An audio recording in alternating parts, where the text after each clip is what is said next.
చేపలు చూడండి ఎలా ఉన్నాయో. ఫ్రెష్ చేపలు. Wow, super. ఫ్రెష్ చేపలు, రొయ్యలు, అన్ని రకాల చేపలు చూడండి ఇక్కడ ఎట్లా ఉన్నాయో. చేపలు, చేపలు ఫ్రెష్ చేపలు అన్నమాట.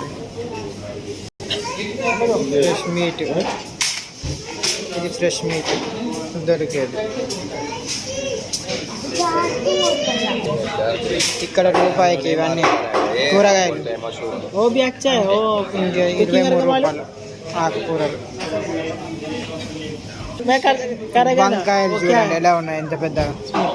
కాకరకాయ చూడండి ఒక్కొక్కటి ఎంత పెద్దగా ఉంది, పావు కిలో అంత కాకరకాయ. ఒక్కో ఉల్లిగడ్డ చూడండి అర్ధ కిలో పావు కిలో అంత ఉంది. ఉల్లిగడ్డ ఒక్కొక్కటి పావు కిలో అర్ధ కిలో అంత పెద్దగా ఉన్నాయి.